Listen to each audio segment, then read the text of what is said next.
Se olisi taas iltahartauden aika. Toinen Mooseksen kirja eli Exodus näin kansainvälisesti ilmaistuna mennään siinä 22, 23 ja 24. luku.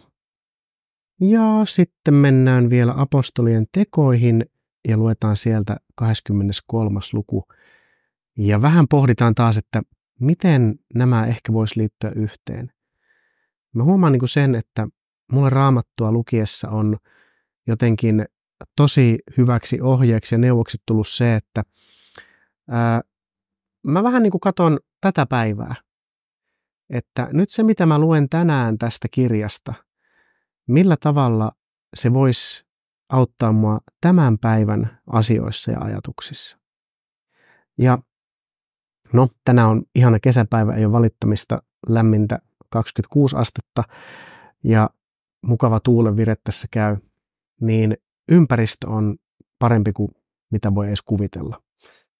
Ja sitten samaan aikaan mä oon tänään taas tehnyt töitä ja nyt aamulla mä aloitin jälleen kerran sillä perinteisellä tavalla tai perinteeksi muodostuneella tavalla. Eli mä rukoilin, että ohjaa Jumala sinä minua, että anna sen sinun tahdon tulla kertomaan, että mitä on ne tämän päivän asiat, mitä sä haluat, että mä edistän. Ja se on sellainen asia, mikä vaatii luottamusta. Ja luottamusta siihen Jumalan lupaukseen. Ja se on se sama asia, mistä me mun mielestä luetaan tänään. Totta kai näissä Mooseksen kirjan luvuissa, mitä tänään luetaan, niin siellä puhutaan laista. Siellä kerrotaan ihan konkreettisia asioita siitä, että mikä on ok ja mikä ei ole ok. Mutta kyllä se jotenkin kulminoituu siitä, että on todella tärkeää luottaa siihen, että Jumala on meidän puolella. Varsinkin tuolla apostolien teoissa, kun Paavali on vähän tukalassa paikassa, niin siellä hän toimii samalla tavalla kuin mitä me itse asiassa opitaan tästä toisesta Mooseksen kirjasta. Mutta musta tuntuu, että mä en tän enempää höpise tässä alkuun, vaan lähdetäänpä matkaan. Katsotaan, mitä sieltä löytyy. 22. luku. Korvausta koskevia lakeja. Jos varas tavataan murtautumasta sisään ja hänet lyödään kuoliaaksi, hänen verensä vuodattamisesta ei tule syylliseksi. Mutta jos aurinko oli jo noussut, tappaja tulee syylliseksi veren vuodattamisesta. Varkaan on maksettava korvaus, mutta jos hän on varaton, hänet on myytävä varastetun tavaran hinnasta. Jos se, mitä on varastettu, olipa se härkä, aasi tai lammas, kuitenkin löydetään hänen hallustaan elossa, hänen pitää korvata se kaksinkertaisesti. Jos joku turmelee toisen pellon tai viinitarhan päästämällä siihen eläimiään ja syöttämällä niitä siellä, hänen on korvattava vahinko peltonsa tai viinitarhansa parhaasta sadosta.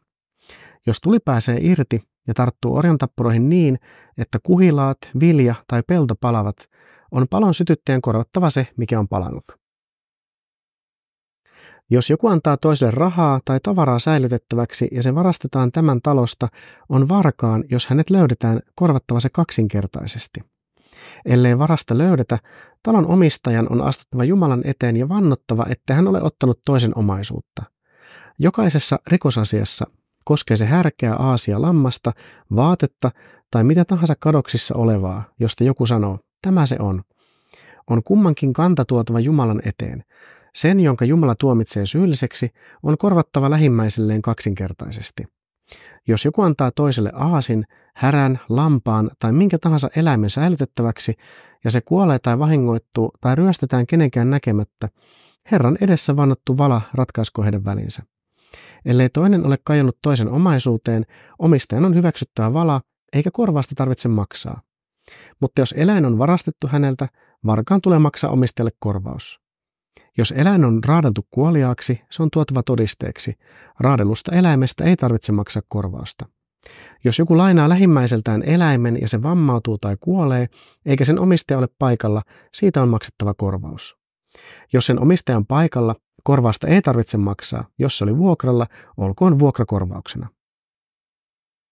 Tässä on juurikin se ajan henki.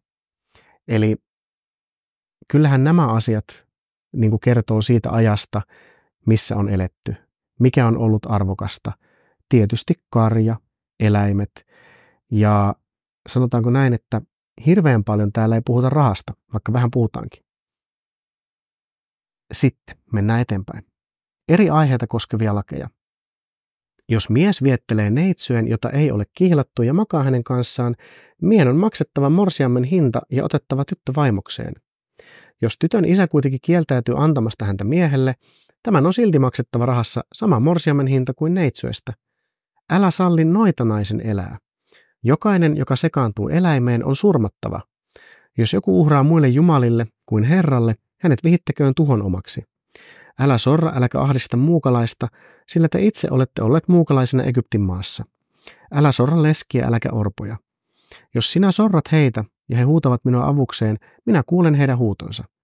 Silloin minun vihani syttyy ja minä surmaan teidät miekalla, niin että teidän vaimoistanne tulee leskiä ja lapsistanne orpoja. Jos lainaat rahaa jollekin keskuudessasi asuvalle kansani köyhälle, älä menettele häntä kohtaan koronkiskurin tavoin. Älä pane korkoa hänen maksettavakseen. Jos otat lähimmäiseltäsi pantiksi viitan, anna se hänelle takaisin ennen kuin aurinko laskee. Se on näet hänen ainoa peitteensä, hänen ihonsa verho, mihin hän muuten voi kärjytyä levolle käydessään.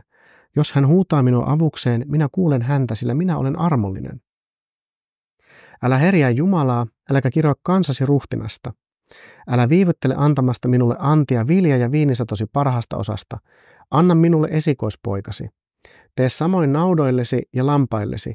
Niiden esikoinen saa olla 7 päivää emänsä kanssa, mutta 8. päivänä anna se minulle. Olkaa minulle pyhitetty kansa. Älkää syökö pedon raateleman eläimen lihaa, vaan heittäkää se koirille. Tässäkin todella mielenkiintoisia asioita, siis monella eri tasolla. Ensinnäkin vastuu on aika suuri. Eli on ihan turha ajatella, että Mooseksen aikaan tässä vaan niin kuin kikkaillaan ja vähän vietellään naisia, eikä sitten siitä joudu vastuuseen. On maksettava morsiamen hinta ja otettava tyttö vaimokseen. Eläinten sekaantuminen ollut jo tähän aikaan täysin no-no. Mikä on mun mielestä ainoa oikea tapa ihan tälleen niin kuin, olen ihan samaa mieltä tästäkin vanhan testamentin kohdasta. Älä sorra leskiä, äläkä orpoja. Eli tietyllä tavalla vähäosaisia, eli orpoja, no lesket ei nyt vähäosaisia ole, mutta sanotaanko näin, että yksin huoltaja äitiä ei saisi sortaa, ellei halua sitten Jumalan vihaa niskoilleen. Ja tämä, jos lainaat rahaa jollekin keskuudessasi asuvalle kansani köyhälle, ei saa velottaa korkoa. Eli kun lainataan kaverille, niin siitähän ei peritä korkoa. Ja sitten, älä viivyttele antamasta minulle antia vilja- ja viinisatosi parhaasta osasta. Mä en muista, mikä se oli se video, minkä mä katoin tuossa, siitä on paljon aikaa. Mutta siinä oli henkilö, mikä antoi, olikohan se nyt omenasadostaan, parhaimmat omenat aina lahjaksi Herralle.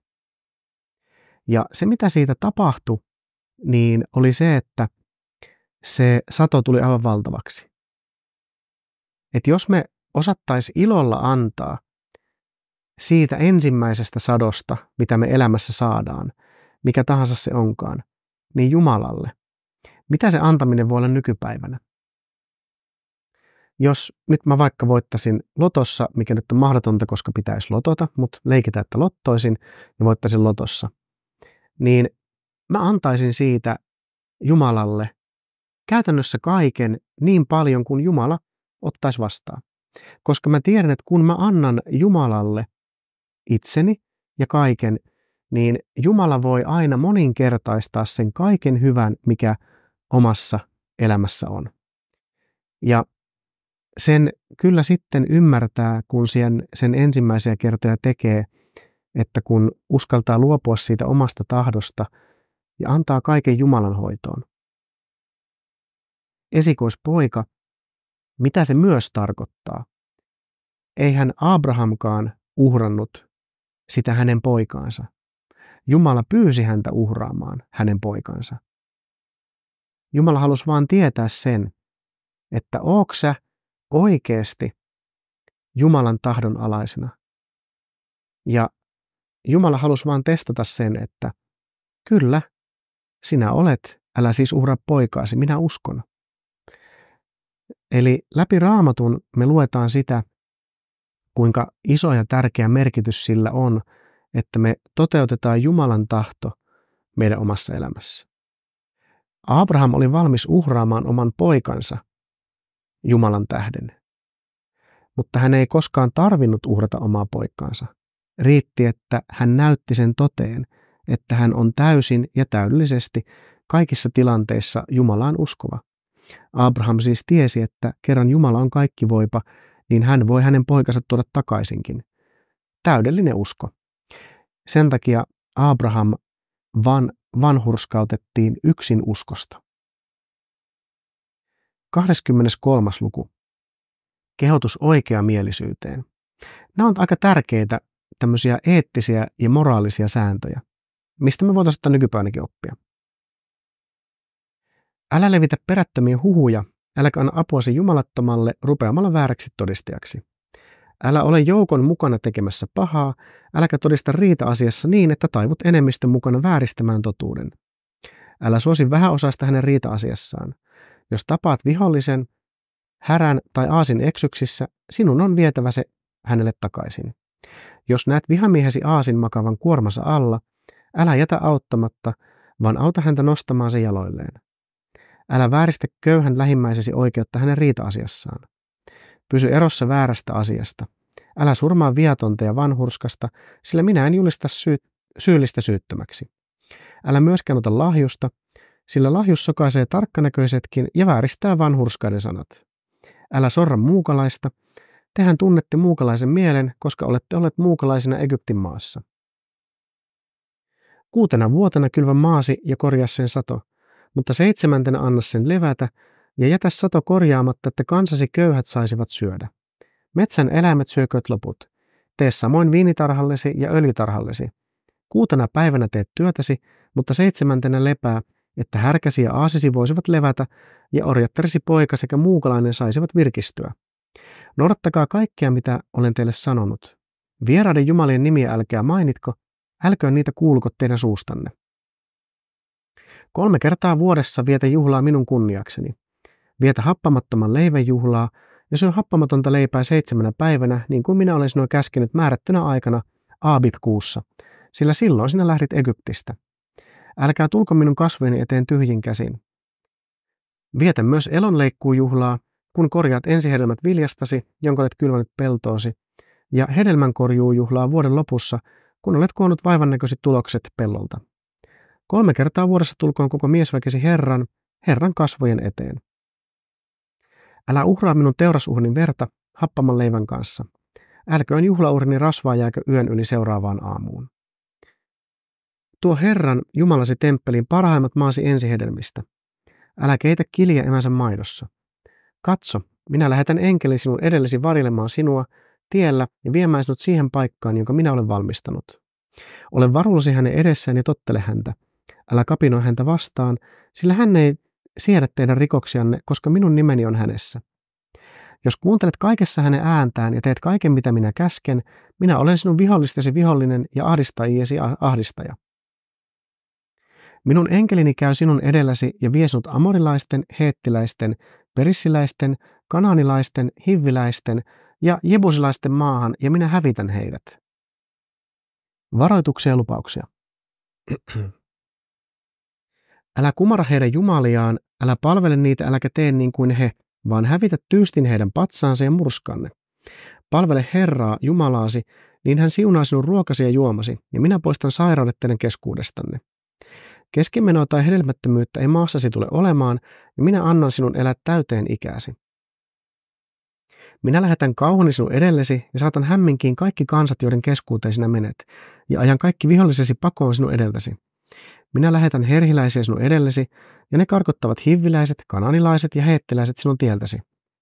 Minä en kuitenkaan karkota heitä sinun edeltäsi 1 vuodessa, ettei maa autioituisi ja etteivät villieläimet kävisi sinulle liian lukuisiksi. Vähältä minä karkotan heidät sinun edeltäsi, kunnes olet tullut kyllin lukuisaksi ottaaksesi maan haltuusi. Minä säädän alueesi ulottumaan Kaislamerestä Filialaisten mereen ja autiomaasta Eufrat-virtaan asti. Minä annan maan asukkaat valtaasi, ja sinä karkotat heidät edeltäsi. Älä tee liittoa heidän ja heidän jumalensa kanssa. He eivät saa jäädä asumaan sinun maahasi, etteivät he saattaisi sinua tekemään syntiä minua vastaan. Jos sinä palvelet heidän jumaliaan, niistä tulee sinulle ansa.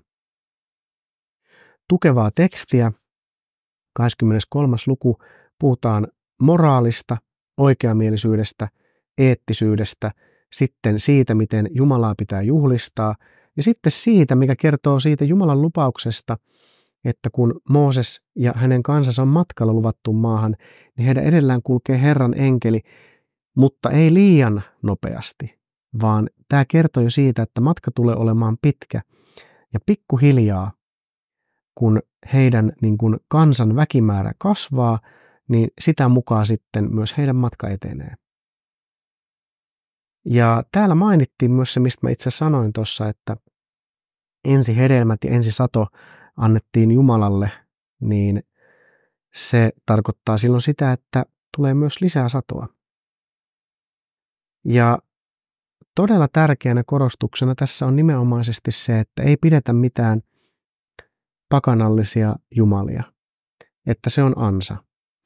Ja se sama ansa on edelleen nykypäivänä. Ja ei sitä oikeastaan kannata mun mielestä kierrellä ja kaarella, koska totuus on se, että vain yksi tie menee Jumalan luo, ja se on Jeesuksen Kristuksen kautta. Miksi se on näin? Niin mikä voisi olla lopulta yksinkertaisempaa? Jos me uskottaisiin ihmiskuntana Jumalan ilmoitus, että Jeesus on Herra ja että häneen uskomalla me pelastutaan, niin asiat olisi aika paljon paremmin.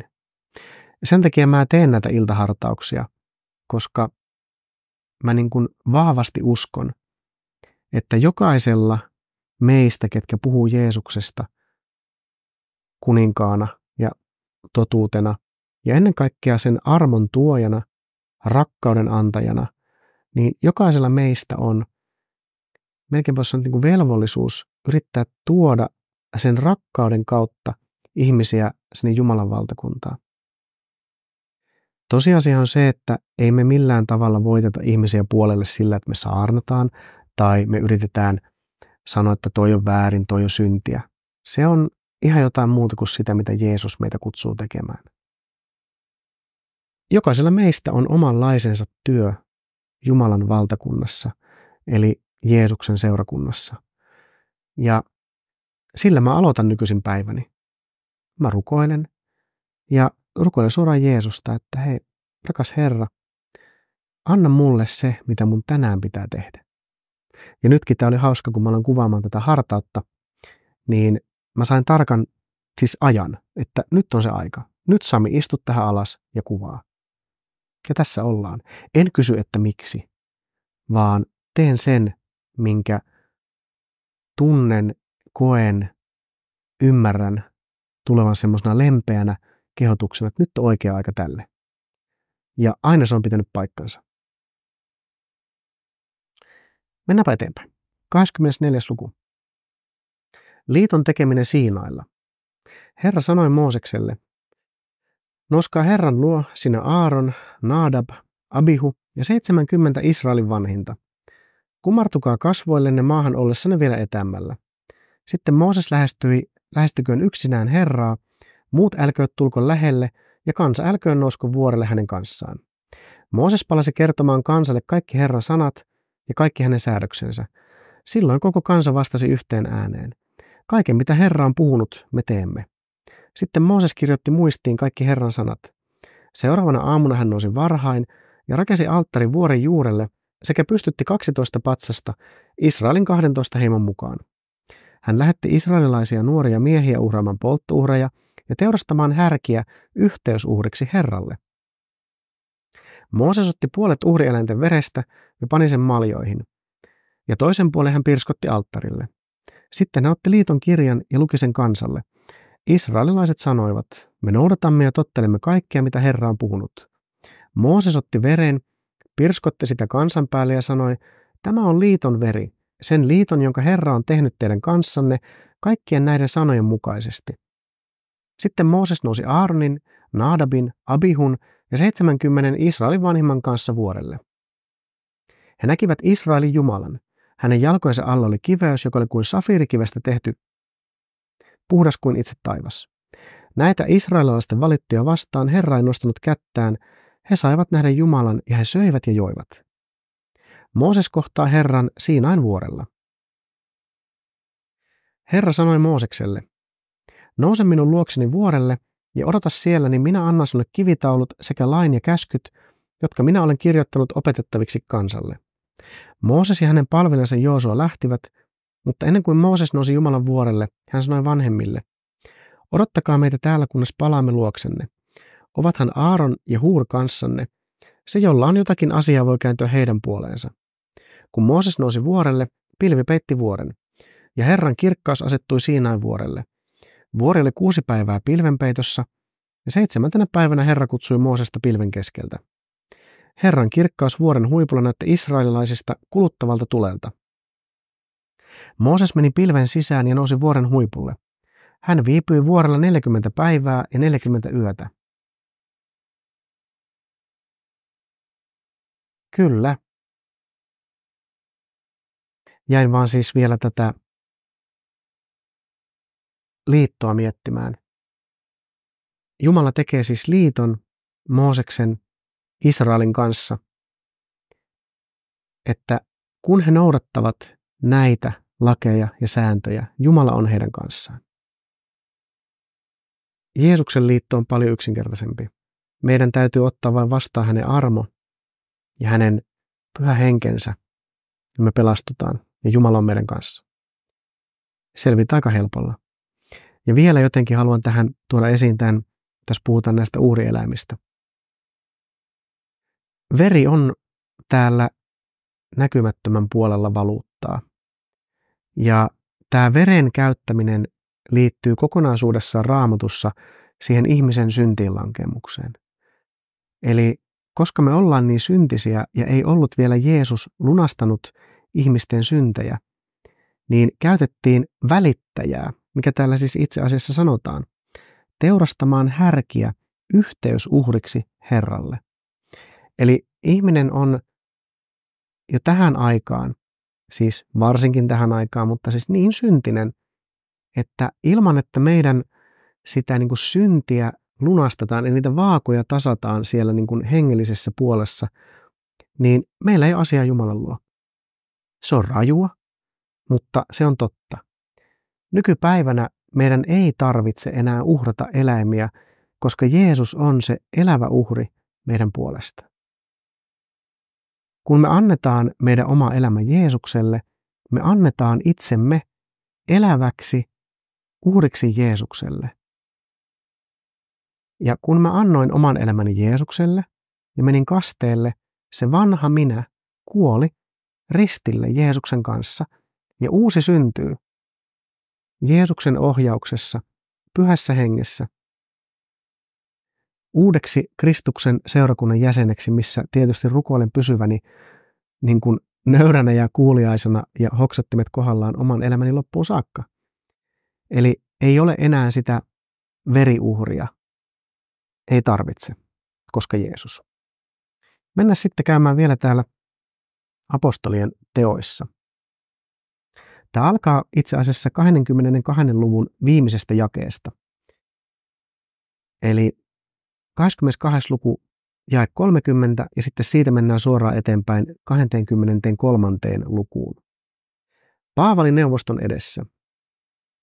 Koska komentaja tahtoi saada varmaa tietoa siitä, mistä juutalaiset Paavalia syyttivät, hän päästi seuraavana päivänä hänet kahleista ja käski ylipappien ja koko neuvoston kokoontua. Sitten hän vei Paavali alas ja asetti hänet heidän eteensä. Paavali kiinnitti katseensa neuvostoon ja sanoi, miehet, veljet, tähän päivään asti minä olen elänyt Jumalan edessä omatunto täysin puhtaana. Silloin ylipappi Ananias käski vieressä seisovia lyömään häntä suulle. Paavali sanoi hänelle, Jumala lyö sinua, sinä valkoiseksi kalkittu seinä. Sinä istut tuomitsemassa minua lain mukaan ja käsket vastoin lakia lyödä minua. Ne, jotka seisoivat vieressä, sanoivat, herjätkö sinä Jumalan ylipappia? Paavali vastasi, en tiennyt, veljet, että hän on ylipappi. Onhan kirjoitettu, kansasi johtajaa, älä solvaa. Koska Paavali tiesi osan heistä olevan saddekeuksia ja toisen osan fariseuksia, hän huusi neuvoston edessä, miehet, veljet, minä olen fariseus, fariseusten jälkeläinen. Toivon ja kuolleiden ylösnousemuksen tähden minä olen tuomittavana. Tuskin hän tämän oli sanonut, kun fariseusten ja saddukeusten välille nousi riita ja joukko jakaantui. Saddukeukset näet sanovat, ettei ole ylösnousemusta, ei enkeliä eikä henkeä, mutta fariseukset tunnustavat nämä kaikki. Huuto vain koveni, ja muutamat kirjanoppineet fariseusten ryhmästä nousivat väittelemään kiivaasti ja sanoivat, emme löydä tästä miehestä mitään pahaa, jospa henki tai enkeli on puhunut hänelle. Kun riita yhä kiihtyi, komentaja pelkäsi, että he repisivät Paavalin kappaleiksi. Hän käski sotilaiden mennä ja temmata hänet heidän keskeltään ja viedä kasarmiin. Mutta seuraavana yönä Herra seisoi Paavalin luona ja sanoi, ole rohkealla mielellä, sillä niin kuin sinä olet todistanut minusta Jerusalemissa, niin pitää sinun todistaa minusta myös Roomassa. Salaliitto Paavalin surmaamiseksi. Päivän valjettua juutalaiset tekivät salaliiton ja vannoivat valan, etteivät söisi, eivätkä joisi ennen kuin ovat tappaneet Paavalin. Tämän valaliiton teki yli 40 miestä. He menivät ylipappien vanhinten luo ja sanoivat, olemme kirouksen uhalla vannoneet, että me pane mitään suuhumme ennen kuin olemme tappaneet Paavalin. Pyytäkää te siis nyt yhdessä neuvoston kanssa komentajalta, että hän toisi Paavali alas luoksenne, ikään kuin aikoista tarkemmin tutkia hänen asiansa. Me olemme valmiina tappamaan hänet ennen kuin hän pääsee perille. Mutta Paavalin sisarenpoika sai kuulla väijytyksestä, hän saapui kasarmille, meni sisään ja ilmoitti asian Paavalille. Paavali kutsui luokseen yhden sadanpäälliköistä ja sanoi, vie tämä nuori mies komentajan luo, hänellä on komentajalle jotakin ilmoitettavaa. Sadanpäällikkö otti hänet mukaansa, vei komentajan luo ja sanoi, vanki Paavali kutsui minut luokseen ja pyysi tuomaan tämän nuoren miehen sinun luoksesi. Hänellä on jotakin puhuttavaa sinulle. Komentaja tarttui hänen käteensä, vei hänet syrjään ja kysyi, mitä ilmoitettavaa sinulla on minulle? Hän vastasi, juutalaiset ovat päättäneet anoa sinulta, että veisit Paavali huomenna alas neuvostoon, aivan kuin aikoisivat vielä tarkemmin tutkia hänen asiansa. Älä kuitenkaan suostu siihen, sillä yli 40 miestä heidän joukostaan on väijyksissä. He ovat vannoneet, etteivät syö eivätkä juo, ennen kuin ovat tappaneet hänet. Nyt he ovat valmiina ja odottavat sinun suostumustasi. Komentaja päästi nuoren miehen menemään sanottuaan hänelle, älä kerro kenellekään, että olet paljastanut tämän minulle. Paavali lähetetään maaherra Felixin luo. Sitten komentaja kutsui luokseen 2 sadanpäällikköä ja sanoi heille, pitäkää yön 3. tunnista lähtien 200 jalkaväen sotilasta, 70 ratsumiestä ja 200 keihäsmiestä valmiina lähtemään Kesareaan. Varatkaa ratsuja ja pankaa Paavali ratsun selkään, jotta voisitte viedä hänet turvallisesti maaherra Felixin luo. Ja hän kirjoitti seuraavanlaisen kirjeen. Claudius Lysias tervehtii korkea-arvoista maaherra Felixiä. Tämän miehen juutalaiset ottivat kiinni ja aikovat tappaa. Silloin minä tulin paikalle sotilaiden kanssa ja pelastin hänet, kun sain tietää, että hän on Rooman kansalainen. Koska tahdoin tietää, mistä asiasta he häntä syyttivät, vein hänet heidän neuvostoonsa. Huomasin, että häntä syytettiin heidän lakiaan koskevista riitakysymyksistä. Mitään sellaista syytöstä ei ollut, josta hän ansaitsisi kuoleman tai kahleet. Koska minulle on kuitenkin tehty ilmianto, että miestä vastaan on tekeillä salajuoni, lähetän hänet nyt heti sinun luoksesi. Olen myös kehottanut hänen syyttäjiään sanomaan sanottavansa häntä vastaan sinun edessäsi. Saamansa käskyn mukaisesti sotilaat ottivat Paavalin mukaansa ja veivät hänet yötä myöten Antipatrikseen. Seuraavana päivänä he jättivät ratsumiehet jatkamaan matkaa hänen kanssaan ja palasivat kasarmiin. Saavuttuaan Kesareaan ratsumiehet antoivat kirjeen maaherralle ja veivät myös Paavali hänen eteensä. Kun maaherra oli lukenut kirjeen, hän kysyi, mistä maakunnasta Paavali oli. Saatuaan tietää, että Paavali oli Kilikiasta, hän sanoi, minä kuulustelen sinua sitten, kun myös syytteesi saapuvat paikalle. Ja hän käski vartioida Paavalia Herodeksen linnassa. Mikä olisi se päällimmäinen asia, mikä mulle tuli tästä mieleen? Niin tässä on sama teema. Luottamus Jumalaan. Ja Jumalahan siis järjestää tämän kaiken, jotta Paavali pääsee todistamaan Jeesuksesta myös Roomassa. Eli tämä on jotenkin mun mielestä meille kaikille rohkaiseva asia tästä jakeesta 11. Ole rohkealla mielellä, sillä niin kuin sinä olet todistanut minusta Jerusalemissa, niin pitää sinun todistaa minusta myös Roomassa. Mielestäni tämä on nyt hyvä viesti meille kaikille, että ollaan niin kuin rohkealla mielellä siinä meidän uskossa. Jumalan liitto pätee edelleen tänäkin päivänä. Kun me uskotaan Jeesukseen, me ollaan silloin sen Jumalan armon, Jumalan varjeluksen ja Jumalan suunnitelman ja suojeluksen turvaamia. Kaikissa tilanteissa sä voit aina rohkaista sun mielen ja luottaa siihen, että Jumala on sun kanssa. Eli vaikka sä et näkiskään jossain asiassa jollain tietyllä hetkellä sellaista järkeä tai ei olisi ymmärrystä, että miksi joku asia tapahtuu, niin luota siihen, että Jumala tietää aina paremmin kuin mitä me itse kuvitellaan tietävämme. Ja kaikki tapahtuu oikeaan aikaan, oikealla tahdilla, jotta sinä lähentyisit lopulta Jumalaa. Näin. Kiitos tästä. Voi että, olisi kiva jatkaa tuosta 24. luvusta, mutta kannustan lueskelemaan sitä eteenpäin, koska tämä apostolien teot on huikea kuvaus siitä, miten Paavali tekee töitä alkuseurakunnan eteen.